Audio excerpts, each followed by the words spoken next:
Okay, we are now looking at the time when we're going to talk about the global discipline.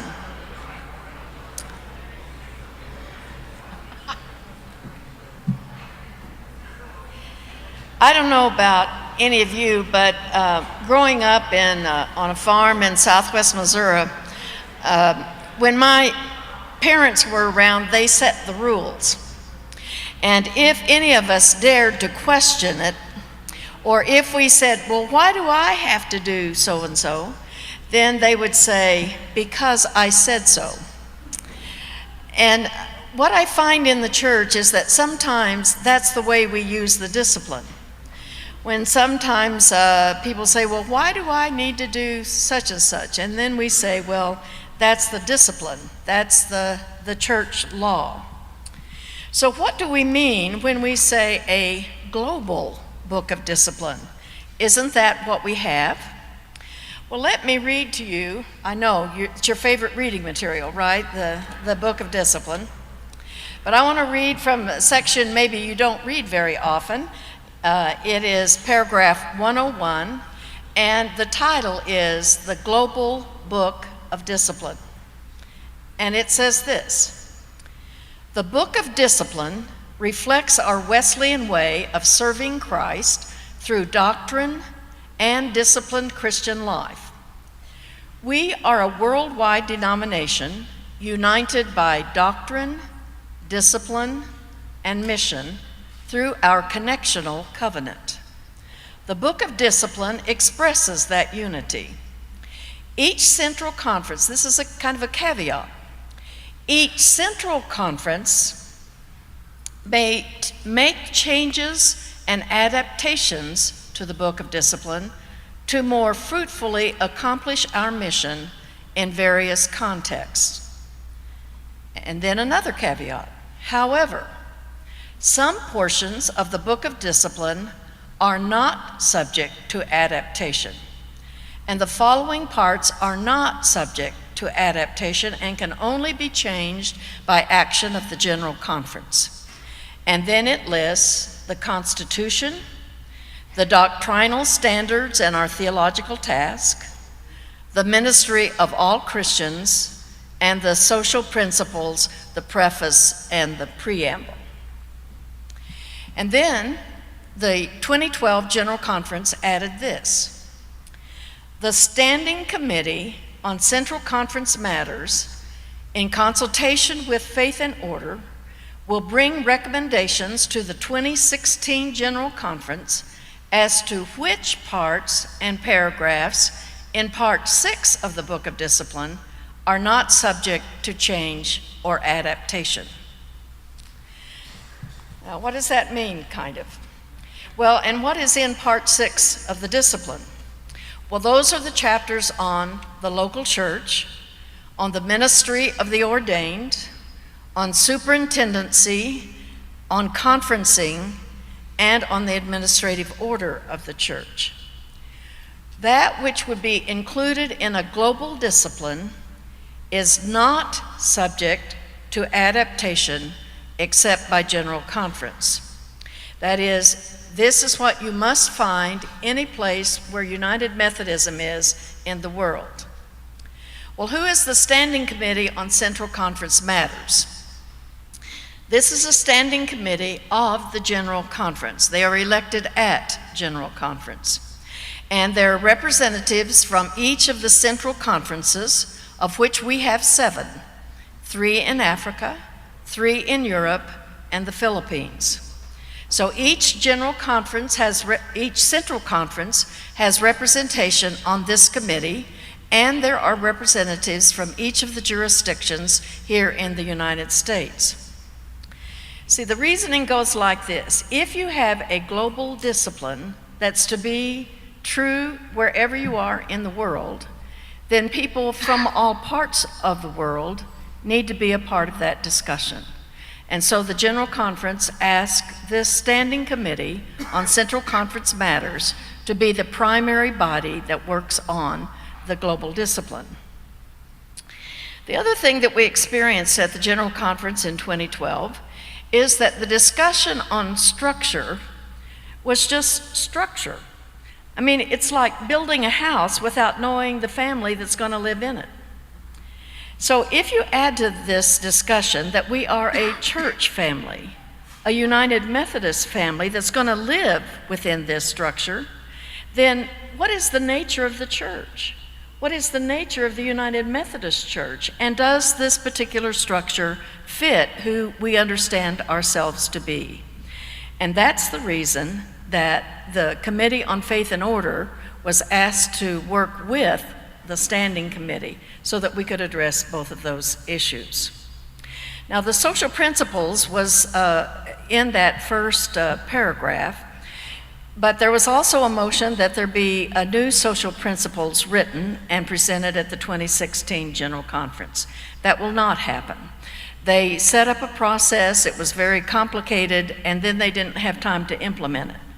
So they're back to the drawing board, and they have a plan for redoing the social principles, and it's the plan that will be adopted at 2016, not the new social principles itself. So just for timeline, and so that you can see the sense of how this is progressing, the Standing Committee met a year ago in Budapest, and they divided up these chapters of the discipline and said, okay, you go through that and say, what is essential? We don't want to throw out anything essential, but if you go to a United Methodist Church or to a United Methodist conference anywhere in the world, what should be there that you want to make sure you find? I mean, maybe not all the offices are necessary, maybe not all of the processes are necessary, but what is it that is essential to being a United Methodist Church? In February, they brought that initial kind of work to a joint committee with the Standing Committee and the Committee on Faith and Order, and they continued perfecting that work. But it is such a vast project, they centered their work on 4 chapters. Those 4 chapters being the local church, the chapter on ordained ministry, on the superintendency, and on conferencing. Those drafts are now being revised, and in late October and the first week of November, they will be discussed and reviewed again by the Faith and Order Committee, by the Council of Bishops, then by the Connectional Table, and finally back to the Standing Committee for submission to the General Conference.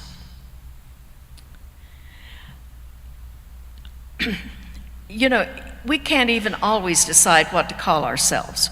Sometimes we use the word global, and we use the word global with this book of discipline. But some people say, you know, it's not for the whole globe, it's just for the parts of the globe where we have United Methodist Church. So you're also going to hear phrases like the worldwide church or the worldwide nature of the church. As we began this work, we found that some insights. For instance, most of our current discipline applies only to the United States, and we change it every 4 years. What we also find is that somebody has a problem in an annual conference, so they want to make a rule about it. They send a petition to General Conference, it gets debated, and then sometimes we have a new rule because somebody had a problem in one annual conference. And now everybody has to live with that new rule.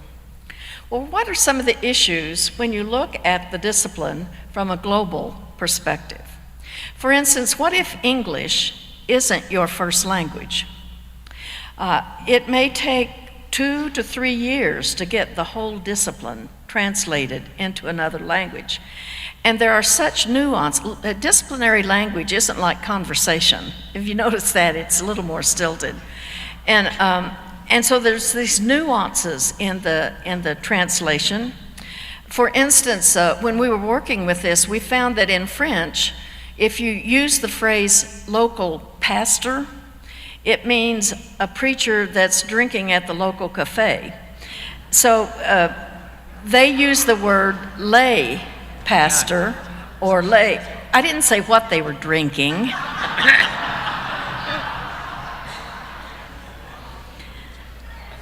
So they use the word lay minister. So then when they encounter this new phenomena called a certified lay minister, they can't discriminate in this other languages. What are those nuances that seem clearer to us, not always clear, but clearer than if it's translated into another language? Then if it takes them 2 or 3 years to get it translated, and then they have to have it published. And publishing is not easy in all parts of the world. They finally get it translated and start to distribute it, and then it changes again. So they would like, some of the Central Conference people would like to have some kind of a ruling that you don't change the discipline but maybe 8 years instead of every 4 years. And that in the global discipline, you don't try to put all the details, but only that which is essential. That maybe there needs to be a companion on policies and procedures or best practices, but that it doesn't all have to be disciplinary. So we have to ask, what is essential? What is the essay of being the United Methodist Church? Because this translation is so difficult, some are still working with a 92 discipline. Now, some of you realize that we enacted the permanent diaconate in 96. So we have some central conferences, because they are still working out of the 92 discipline, where the deacon is the probationary elder, the transitional deacon into elders' orders. So when we start looking at the issues of ministry, do we assume the permanent diaconate for everyone, or are we reopening the question? Some of you perhaps saw in the religious news that there was one conference in Eastern Europe that refused to ordain a woman this last year. Can they do that? Didn't we settle that issue back in 1956? We have to look at what is essential about ministry in the global church. Most of what we have done with fair processes is based on U.S. law, and it doesn't apply in the same way to other countries. We learned, for instance, that in Albania, local churches can't own property. Who owns the property of the United Methodist Church in other countries? We find that sometimes the national laws about pension supersede the church laws about pension. What about superintendency? I mean, in the central conferences, particularly in Africa, bishops are elected for 4 years, and then they stand for re-election, and if they're re-elected a second time, then they're elected for life. But the difference is that in Africa, the bishop stays in the conference with which he or she has been elected, not like where we have, and sometimes I think our conferences put people up because they'd like to see them move to another conference. Surely not your conference. I've only been to 10 general conferences. I may be a little jaded on that. So what rules do we need? What church law do we need that would be true globally, that could not be adapted, but would have to be abided by? What we have is this thick. And what they're conceiving for so if I could just illustrate, say the discipline is this big now, and then if we only do what is essential, it may be this big. Now what about all that part that isn't included? Because even though it only applies to the U.S., it is very important legislation for us in the U.S. So the question is, what happens to that which is not included in the global discipline? Would there be 2 disciplines? Would there be the global discipline and then part 2 of the discipline, which is the U.S. part? And if there is a second portion, is that still church law? And where would it be adopted?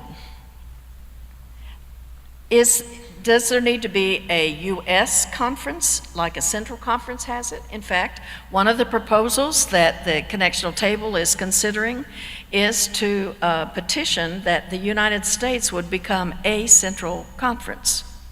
Now, what we have now are jurisdictional conferences. Do we need a U.S. conference and the jurisdictional conferences, or have we reached a time when we don't need the jurisdictional conference? I don't know about your jurisdiction. Mostly what we do in jurisdictional conference is to elect bishops. That was a practice that was created in 1939 with the merger of when the three Methodist groups came back together. And the Southern bishops didn't want those Yankee bishops coming down. And those Yankee bishops didn't want the Southern rural bishops coming up that might reintroduce slavery. And so we decided to elect bishops on a jurisdictional basis, because before that, they had always been elected at the General Conference. If we have a U.S. conference, would we start electing bishops at a U.S. conference? Would we need the jurisdiction in addition to a U.S. conference? Those are questions that will be before us. What happens at this General Conference when all the petitions come in to change the legislation, and that legislation isn't going to be in the global discipline? Will we, in fact, at the General Conference, take a session where we say, okay, members, you can go elsewhere, and then the U.S. to vote on the rest of what's going to be the U.S. discipline? Well, that even brings us to a question, a basic question. What is the heart of conference, of conferring? We have charge conference, we have annual conference, we have jurisdictional conference and general conference. And yet, if you really look at it honestly, we don't confer. No, we come to make law and enforce that. And we take sides. In fact, how do you confer when everybody whose speech has to say whether they're for or against? That is, if you can get recognized. When we gather with our global brothers and sisters at the last General Conference, one of them turned to me and said, "Who is Robert?" Why does he rule? Why does he rule?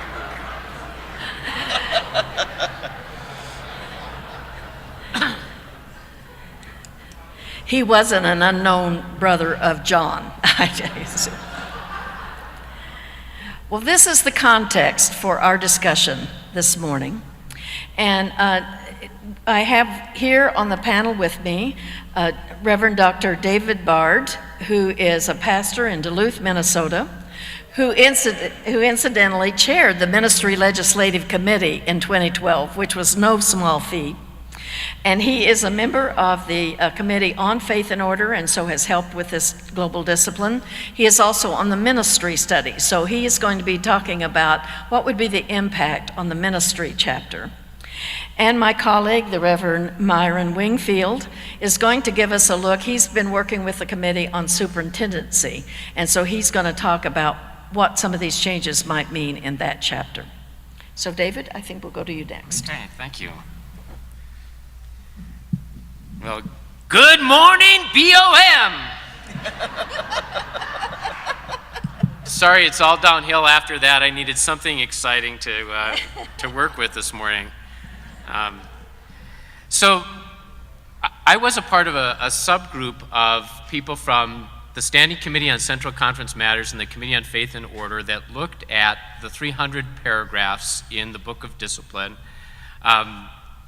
And if you think just hearing about it is not the most exciting thing you've ever done, imagine going through it line by line, hour after hour. We weren't able to do it all in about 3 hours that we were meeting face to face, so then we met electronically to go through line by line to try to decide what's global, what seems to make sense to be in a global book of discipline, and what seems to make sense not to be there.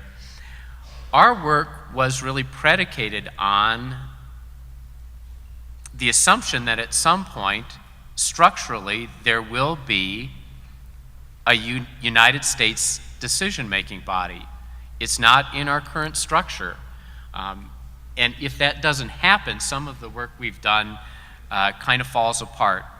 So let me just bring up a couple of points, and I can show it to you, the work we did. If you want to see it, the paragraphs, we can bring them up on the screen. But for example, education. In the United States, if you want to be ordained an elder, you take the normal route. You need to receive a Master of Divinity degree from a seminary approved by the University Senate, and we'll talk about the beloved University Senate after a little bit. But in other parts of the world, that's not the case. There are other routes to being ordained an elder. So in the Global Book of Discipline, we can't assume that everyone is going to earn a Master of Divinity degree to be ordained an elder. So we softened the language to say something along the lines of, what's currently their Master of Divinity degree, or other educational requirements as determined by central conferences or their equivalents.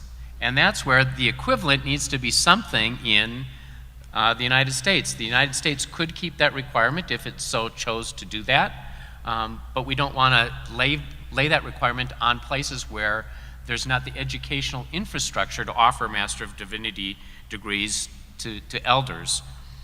One of the other areas that we looked at, we've talked a lot this week about the importance of District Committee on Ordained Ministries and their work to help boards of ordained ministries discern as people are coming through our process.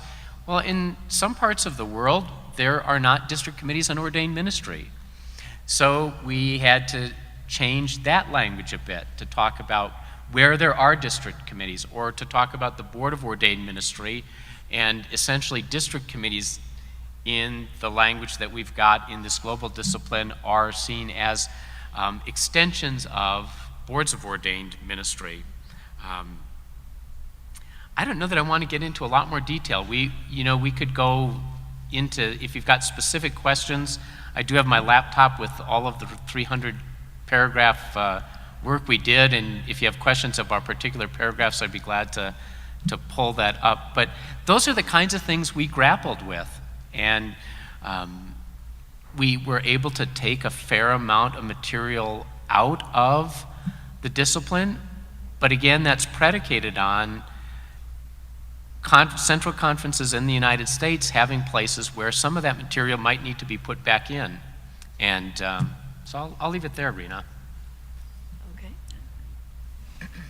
Well, I wanted to start with an observation that's close to some of the things that Rena was saying that I made a week ago when the Board of Directors came to Nashville to meet with the staff of the General Board of Higher Education and Ministry. One of the Board of Directors is Reverend Forbes Matanga. He serves in Zimbabwe. And when we were discussing this in a small group, he talked about how excited he was the first time he was going to come to General Conference, and that his experience of the United Methodist Church to that point had led him to believe that it really would be like a revival atmosphere where there would be brothers and sisters in Christ from around the globe engaged in Christian conferencing and discerning the Spirit of Christ and where it is leading the global church. And he said it was disillusioning to show up and to see instead an overwhelming parliamentary procedure. And just to hear him express that gave me a moment to step outside of myself and see how I am a part of the larger church and how we all are in it and how we can be so much better by hearing and creating places for all of these voices from around the globe to express their experience of Methodism and for us to hear one another and be reshaped by that. So it's in that spirit that I've been engaged in this conversation so far. I'm still acquiring Velcro in this conversation. I'm new to it. When Rena talks about being in Budapest and having been engaged in this conversation that long, I only started conscientiously deliberately engaging the conversation a few months ago. So I'm playing a lot of catch up. But already, when I say I'm developing Velcro, just getting my head around all the issues that are involved in trying to sort it all out has been a major challenge. It did help to be able to focus with the group that was looking just at the 400 paragraphs on superintendency, and with same experience, going line by line. And I'd make 3 points. If you look at the current Book of Discipline, it seems to have been sort of cobbled together bit by bit in addressing the issues of the episcopacy and the district superintendency, because it'll start off with a discussion of the episcopacy, but then it goes into superintendency and back and forth.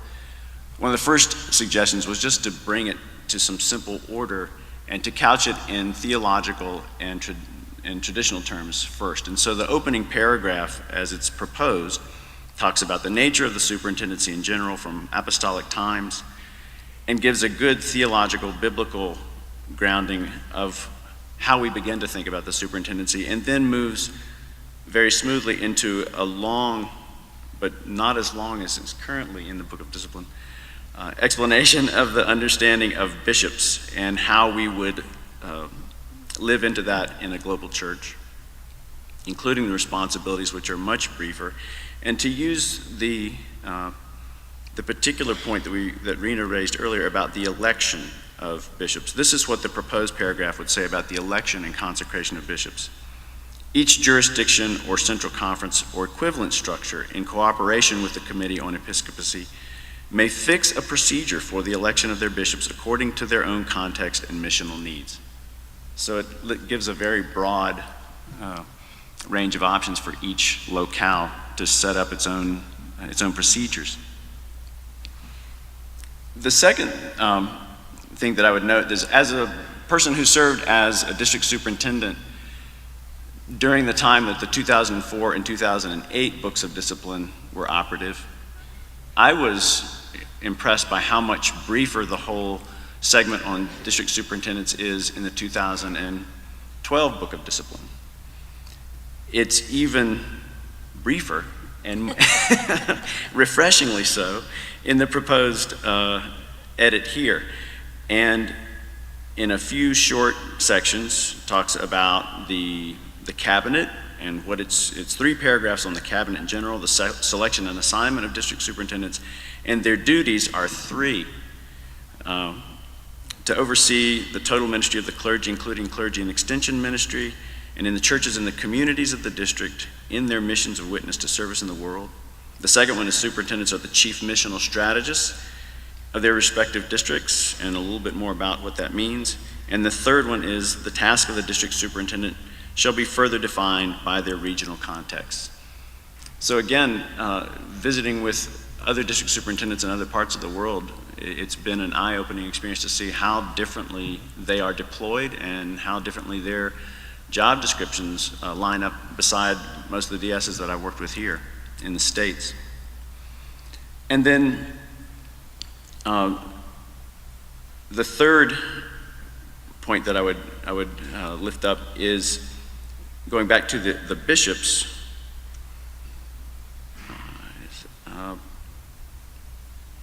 Around their limitation of terms. And again, it's coming back to Rena's observation that in Africa and in other quarters, bishops are elected for a 4-year term, and then there's the option to re-elect for life.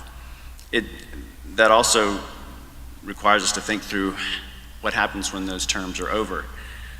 The expiration of terms in central conferences or equivalent structures reads that where term episcopacy prevails, bishops whose term of office expires prior to the time of compulsory retirement because of age, or who are not re-elected by the central conference or equivalent structure, shall be returned to membership as traveling elders in the annual conference or its successor. And I thought this is a fascinating sentence. Outgoing bishops are entitled to participate as a bishop in the consecration of their successor. They are or are not? It says that they would be. It said, and just to think of that from our own context is, I just think it's fascinating. And I think that it pushes the question in the global context. And again, I'm not advocating one way or the other, but we know that there's a conversation about whether term episcopacy would be something that this General Conference would choose for the whole denomination, or whether that would be something that would be lifted up and handled again in different ways around the world. But it is a question, and having the global context before us more clearly gives us all more information about how we might see that acted out in our own context by comparing it to others. And I'll stop with that. We will be glad to respond to questions, but we think that maybe you would like to just talk at your tables for a bit, and then if you want to focus questions for us, we'll be glad to respond. So if you'll take about 12 minutes at your tables to talk about this concept, and then we'll be glad to respond to any questions that we can. Okay, if we could come back together as a total group. We'd be glad to respond to your questions. I don't know that we'll have answers, but we'd be glad to respond if anyone has a question. Yes. My name is Andrew Connor from the Great Plains Annual Conference, and we were talking at our table about financial implications of a global discipline. If we make divisions based on, certain things would go around the world and some things would be divided by central conference or region. What financial implications would that have with our apportionments and the way that funds are used around the denomination?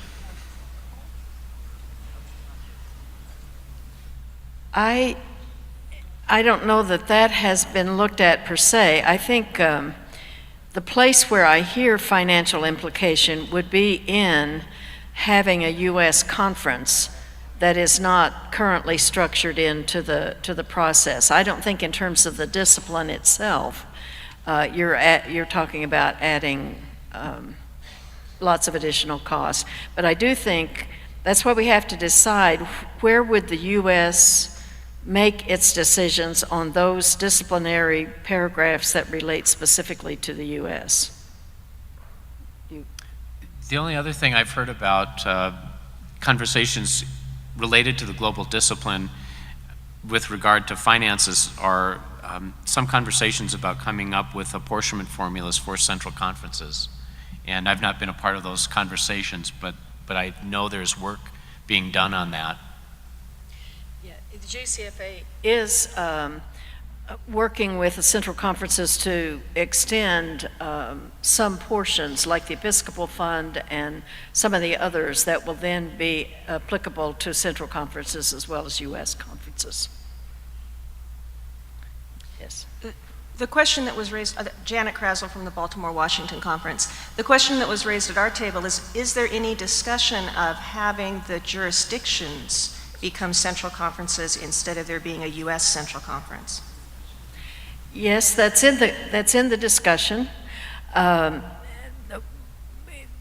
question really would be, would you then, that still doesn't answer the question of having policies that are nationwide.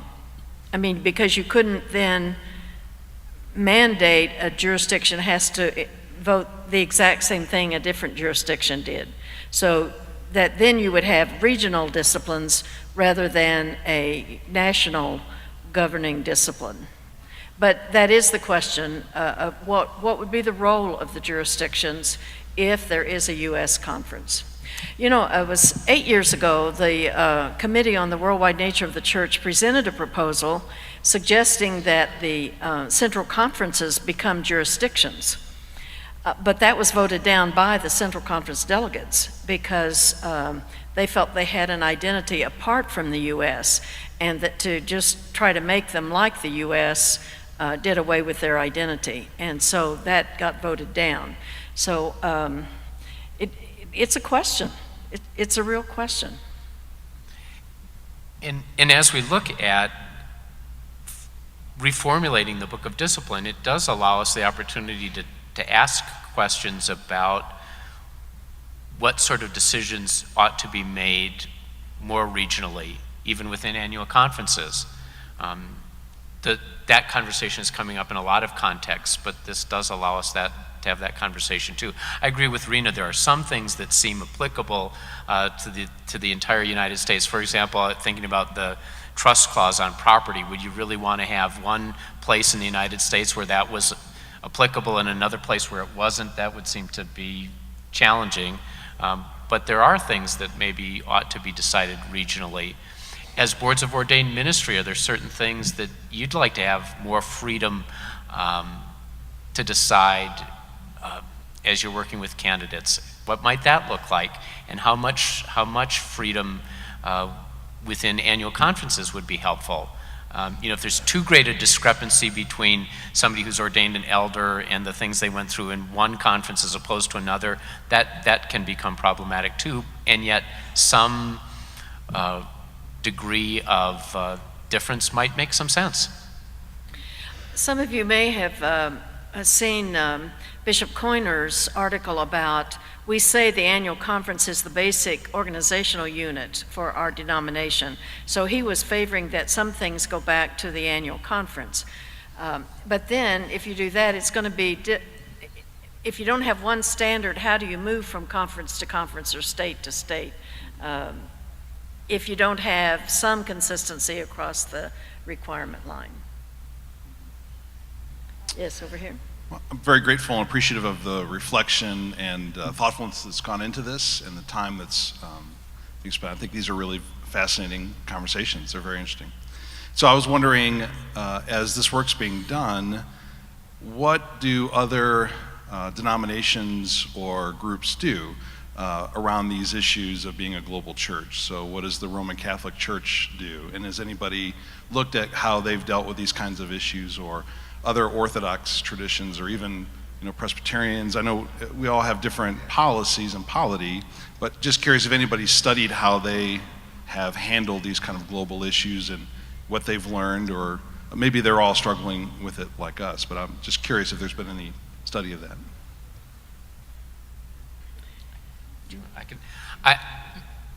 My knowledge, and it's not comprehensive, I do know at least in many Protestant denominations, churches there's less of a policy making for all of the churches across the world, that national organizations tend to be stronger, so that if there's a global sense of, for example, the Lutheran Church, they might gather, it's less policy making. The policies are made more nationally than are made worldwide. I know that's true for the Lutherans, it's true for the Episcopalians.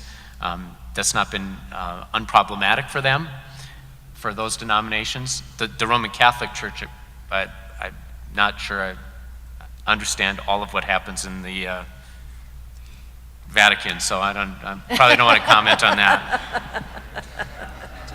Rena? Yes. This Jim Dorr from San Antonio area. If I might respond to that, that's a great question. And I was really informed and enlightened by Bishop Jack Toole, who, God rest his soul, died not long ago. But after the last General Conference, he wrote a very short essay on his reflections on the conference. And it was very instructive to me, because what he said was it had dawned on him that the United Methodist Church is seeking to do something that nobody else has ever done or has even attempted to do. And that is to be a global church with a democratic polity. And there is no other such thing. That's good. And if you stop and think about it, that is true. And we are finding it very, very difficult to manage this kind of effort. And it's what you're talking about. That's what all this is about, is how do we do that? Should we do it? Can we do it? Is it in God's will for us to do it? Because we're trying to be a global church, and we're coming at this from all different directions. So it's a great question. That was a very helpful thing that gift Bishop Toole gave me. Excellent. Thank you, Bishop Dorff. Yes. Little different subject. I'm Brian Brooks from Nashville in the Tennessee Conference. We ran into a very practical disciplinary related issue, although maybe a little bit esoteric. But I'd wonder if other folks have run into this, or if y'all might speak to it. Receiving other clergy from other denominations into the membership of our annual conferences. 347.3 seems to be pretty clear about a process for that, and then you read on, and then there's 348.1, which seems to offer, in some folks' minds, a way around the provisional process that 347.3 lays out. Thinking about some of the comments the other day about as some of the independent churches who had success, but now their clergy are more interested in things like pensions and a little more security, and they might be very effective, but might want to come in. I could see and have had some experience with folks pushing to say, look, this particular clergy person is so spectacular, so special, that we need to invoke 348.1 in a way that circumvents all the other parts that are laid out in, say, 347.3. And in our sort of polling folks in the staff network, it seems pretty standard that 348.1 is seen as superfluous and confusing and probably not very helpful, especially if it's being thought of as using to go around 347.3. So didn't know if that's something that's come up or might be on the table for next. It has not yet been in the discussion, but we'll make a note of it and let the ministry study and the General Board of Higher Education and Ministry both wrestle with that. There are two other people standing. Let's take those, and then we're going to stop for a break. Let's go to this side. Yeah, I'm Tim Burchell from the Indiana Conference. I just wondered, based on our previous discussion this week about moving from an attractional institutional understanding of church towards a missional kind of movement understanding of church, how that is reflected. We had kind of a sense of urgency about that transition in the local church. Is that same urgency being expressed in the terms of the structure of the larger church, or is this is this just lost in the? No, in fact, I would say the missional identity is primary in this legislative process. Yes. Hi, I'm Jay Therrell from the Florida Conference, and I was wondering if you might be able to speak to a discussion we were having around our table.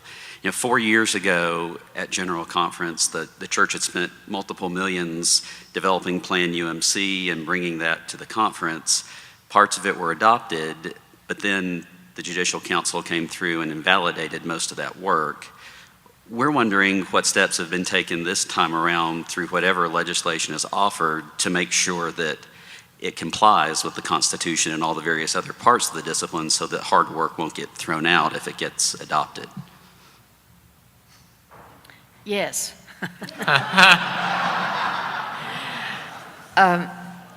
The part of the difficulty in that is that the Judicial Council will not consider anything until it's before them in a voted form, or you can't just inquire, would this meet or would that meet? They don't do that kind of coaching. And so what we have to do is just be very careful that we're in line with the Constitution. Incidentally, because the Standing Committee and Faith and Order felt like they couldn't tackle the whole discipline, they're only doing those 4 chapters. The chapters on general administration, which includes the judicial system, is not yet into the global discipline part. And neither is there any decision about agencies. That's still beyond where we are right now with the global discipline process. I thought I saw somewhere that there is a case on the Judicial Council's docket regarding paragraph 101. Has anybody else looked at that? I'm feeling very, very alone. I don't know, there was something I just saw, came across something on the computer, and maybe so there may be some inkling of where they stand on some of the issues around the global discipline based on something that's coming before them this fall. I'll try to look up and see what that was about. Then let's move to our break, and then if you'll come back in about 15 minutes.